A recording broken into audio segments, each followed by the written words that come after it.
নমস্কার আমার প্রিয় পরিবার, আশা করছি সকলে খুব ভালো রয়েছে। আজকে আমি ছাঁচি কুমড়োর একটা সুন্দর ঘন্ট রেসিপি শেয়ার করতে চলে এসেছি, তো দেখে নাও। নিয়েছি একটা ছাঁচি কুমড়ো, নিয়েছি মুগের ডাল আর নারকেল। তো এই দিয়ে আজকে আমার রেসিপি হয়ে যাবে। তাহলে চলো রান্নাটা শুরু করে দিই। অনেকে অনেক রকমভাবেই খাও আমি জানি, কিন্তু আমি যেভাবে বানাচ্ছি এইভাবে একটি বার বানাবে, দুর্দান্ত কিন্তু খেতে হয়। কড়াই বসিয়ে দিয়েছি রান্না করার জন্য। কড়াইটাকে একটু গরম করে নিয়েছি।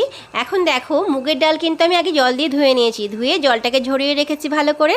দিয়ে এইবার এই ডালটা এখন কড়াইয়ের মধ্যে দিয়ে দিলাম, দিয়ে শুকনোভাবে কিন্তু এটা একটু ভেজে নেব, কোনো তেল দেব না।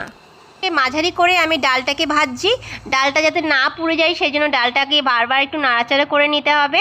দিয়ে একটু যখন সুন্দর গন্ধ বেরোবে তখন ডালটাকে নামিয়ে নিতে হবে। খুন্তির সাহায্যে ডালটা একটু নাড়াচাড়া করে ভেজে নিচ্ছি। ডাল থেকে একটা সুন্দর গন্ধ বেরোতে আরম্ভ করে দিয়েছে। কড়াইয়ের তলার দিকটা দেখো কালো কালো হয়ে গিয়েছে, ডাল কিন্তু পোড়েনি। এইবার আমি অল্প জল দিয়ে দেব।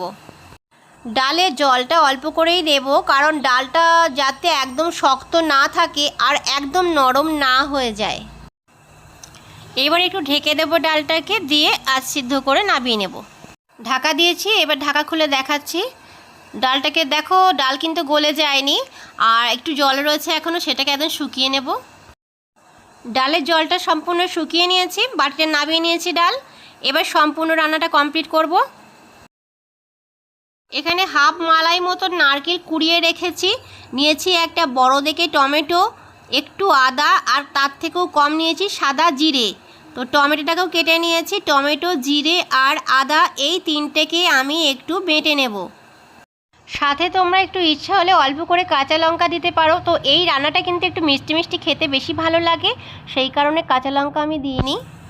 কড়াইটাকে গরম করে নিয়ে সরষের তেল দিয়েছি যতটা দরকার। এবার একটু ফোড়ন দিয়ে দেবো, একটা ছেঁড়া শুকনো লঙ্কা আর একটু কালো জিরে দিয়ে দেবো। দিয়ে একটু ভালো করে ভেজে বাটা মশলাটা দেবো।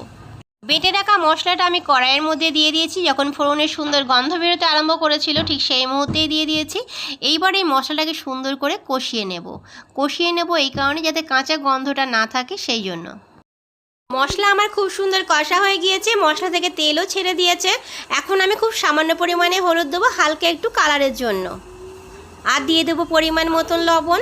তো একটু লবণ দিয়ে দিলাম। মশলার মধ্যে লবণ আর হলুদ দেওয়ার জন্য আমি আর একটু মশলাটাকে খুন্তি দিয়ে নাড়াচাড়া করে মিশিয়ে নিচ্ছি। আর আমি চাল কুমড়ো কেটে ভালো করে ধুয়ে রেখেছি, চাল কুমড়োটা আমি কড়াইয়ের মধ্যে মশলার উপরে দিয়ে দেব। চাল কুমড়ো আমি লম্বা লম্বা করে কেটে নিয়েছি, তবে খুব বেশি সরু করিনি, একটু মোটা রেখেছি। এইবার আধ সিদ্ধ বা ভাপিয়ে নেওয়া মুগের ডালটা আমি এখন চাল কুমড়োর ওপরে দিয়ে দিচ্ছি। পুরো ডালটাই দিয়ে দিলাম। ডালের পরিমাণটা বেশি দিলে খেতে কিন্তু খুব সুস্বাদু হয়, খুব ভালো লাগে, তাই আমি ডালের পরিমাণ বেশি পরিমাণেই দিয়েছি। এইবার সুন্দর করে মশলার সাথে ডাল আর চাল কুমড়ো ভালো করে কষিয়ে কষিয়ে রান্নাটা করব। এই রান্নাতে আমি আলাদা করে কোনো জল ব্যবহার করব না, চাল কুমড়ো থেকে যে জলটা বেরোবে তাতেই আমার রান্নাটা কিন্তু খুব সুন্দরভাবে তৈরি হয়ে যাবে। এখন ভালো মতন কষিয়ে নিয়েছি, একটু ঢেকে দেব। সমস্ত কিছু যাতে একটু ভালো মতন মজে যায় সেই কারণের জন্যই ঢাকাটা দেওয়া। এবার ঢাকাটা খুলে দেখাচ্ছি, দেখো কুমড়ো কিন্তু খুব সুন্দরভাবে মজে গিয়েছে। কুড়িয়ে রাখা নারকেলটা এখন আমি দিয়ে দিলাম। বেশ খানিকটা পরিমাণে নারকেল দিলাম, খেতে খুব সুস্বাদু হবে। এইবার এখানে আমি দুটো কাঁচা লঙ্কা দিয়ে দিচ্ছি, ভালো গন্ধ বেরোবে, কাঁচা লঙ্কাটা সুন্দর গন্ধ আছে। আর এটাকে আবার আমরা পরে মেখে খেতেও পারবো। তোমরা যারা ঝাল খেতে ভালোবাসো তারা একটু বেশি করে কাঁচা লঙ্কা দিতে পারো, পরে এটা মেখে খাওয়া যাবে। কিন্তু এই রান্নাটা একটু মিষ্টি মিষ্টি বেশি ভালো লাগে খেতে, এই কারণে আমি কাঁচা লঙ্কা বাটা দিইনি রান্নাতে। এবার এতে অল্প পরিমাণে একটু চিনি দিয়ে দিচ্ছি। নারকেল দিচ্ছি অনেকটা পরিমাণে, সেই জন্য একটু মিষ্টি নারকেল থেকে আসবে। আর হালকা একটু চিনি দিয়ে দিলাম, দিয়ে দুটো মিশে খুব সুন্দর খেতে হবে স্বাদ। ফ্লেম কিন্তু আমার কমানো রয়েছে, এখন একটু চিনি দিয়েছি। এইবার সমস্তটা একসাথে আমি ঢেকে দিলাম যাতে আরও সুন্দরভাবে মিশে যায়। ঢাকা খুলে নিয়েছি, কি অপূর্ব দেখতে হয়েছে দেখো, এত সুন্দর গন্ধ বেরোচ্ছে, তোমরা না রান্না করলে বুঝতে পারবে না। এইবার আমি এতে একটু অল্প করে ধনেপাতা কুচিয়ে দিচ্ছি। ধনেপাতাটা দেওয়ার ফলে আরও সুন্দর গন্ধটা হবে। যদি তোমাদের পছন্দ না হয় দেবে না, তাতেও কোনো সমস্যা নেই।